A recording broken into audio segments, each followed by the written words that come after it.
Okay, let's do a news of the day type thing and kind of an update as well based on my previews that I did for the playoffs this morning. So Toronto fans want to jump in and say, hey, Hutchinson's our backup. Hutchinson got called up by the Leafs.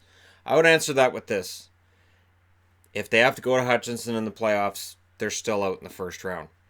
Um, is he an upgrade on Sparks? The numbers aren't that much better. He spent time in the minors this year. And Sparks is seen as the better goaltender, at least by Kyle Dubas. Now, what's interesting, of course, is that might factor into the whole Dubas versus Babcock thing. If Babcock goes with Hutchinson, is Dubas calling him in his office and going, hey, Sparks is the better guy? Because the one thing I've noticed with Kyle Dubas is he seems very set when it comes to which players he thinks are the best players and what criteria he uses to decide the best players. And I don't know that necessarily he and Babcock are on the same page with that. That being said, moving along. Don Waddell says the Carolina Hurricanes are still trying to sign Adam Fox. They're just likely terrified that Fox ends up going as an unrestricted free agent and makes that trade look more in favor of Calgary than it already kind of does. That being said, Dougie Hamilton's put up some good goals over the last little while. Also, there's some questions now coming up now that Carolina's in the playoffs. How much of a role does Ron Francis take in that? How much credit should he get? My answer would be he'd get some, but neither of those goaltenders are Ron Francis products. So for me, there's some credit, but you have to give Don Waddell credit. Well, when they brought in Don Waddell, I thought that was insane.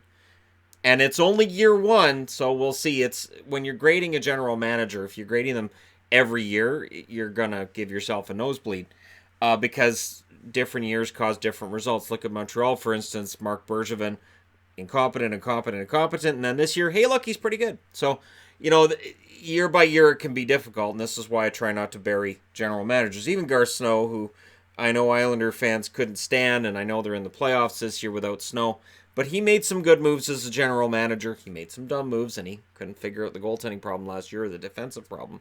But, that's kind of how things work. I wanted to also talk about the whole Vegas thing. So last night, during the Vegas broadcast, they mentioned Brandstrom getting traded out, and they point out all these defensive prospects they have, and that they signed Schultz out of the NCAA, and Schultz chose them out of 29 teams. And then there was something that Gary Lawless said. He said, everybody's choosing Vegas. Vegas is now the number one destination for NHL players. There's some truth to that, but there's also a limit to that because you can only have 50 players under contract at a time. Now, I do think that there's some good depth with prospects with Vegas. I also think that trading away Brandstrom could come back to haunt him sooner or later, probably later. But it's an interesting statement he made, and I thought, yeah, there's probably something to that, but you could make the argument the players would choose other organizations as well. And sadly, when the NHLPA did their poll, it's not that long ago that when they did their poll, they had top destinations players would like to go to and destinations they'd rather avoid. And I'm not sure why they didn't poll the players on that this year, but they didn't, as far as I know. I'd be very interested to see a poll on that. That would be really interesting to me. I'm not saying Vegas isn't a top one. I don't know that Vegas is number one.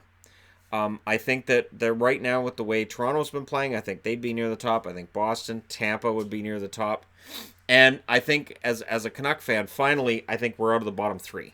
I'm not gonna say Vancouver's at the top, but I think we're finally out of the bottom three after a few years where we definitely would have been in the bottom three. I also want to talk about tandems. So we've talked about goaltending going into the playoffs, and I think it's important to have a starter who is clearly the starter.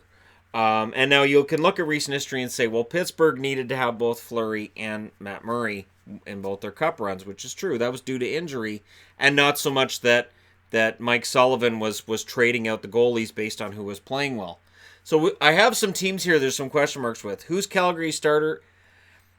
Depending on the day, it's going to be Smith or Riddick. And then the question becomes, how short of a leash does that starter have? The last time Calgary made the playoffs, Elliott was their starter. He had a short leash, and it was part of the reason that they got knocked out the first round was that goaltending issue. Carolina, it's Mrazek. How many games would they lose before they go to McElhinney? Dallas, it's more of a matter of how healthy is Bishop. If he's not healthy, they'll have to go with Hudobin. Hudobin's numbers are good, but Dallas doesn't play as well in front of Hudobin. San Jose, both goaltenders, subpar numbers, and it's a matter of can Jones get hot in the playoffs. Jones was fine in last year's playoffs. His numbers were decent. Can he get back there this year? That's the big question. Can he be the goaltender he was when they knocked out Anaheim in the first round last year, and in certain games in the series against Vegas, he played very well. Can he be that guy again? Nashville, how short of a leash does Pekka Rinne have? If Nashville goes into a series against, say, St. Louis, let's just say they end up with St. Louis. Let's say they end up with Dallas, okay? And let's say they're down in that series. Do they go to Saros at some point, or is it Rinne's net the whole way through? And St. Louis is worth mentioning because this is Binnington's first season.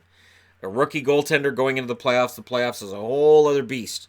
If St. Louis gets shelled at some point in games 1 and 2 or one or the other, does Jake Allen end up in the net? Those are the questions I have when it comes to goaltending going into the playoffs.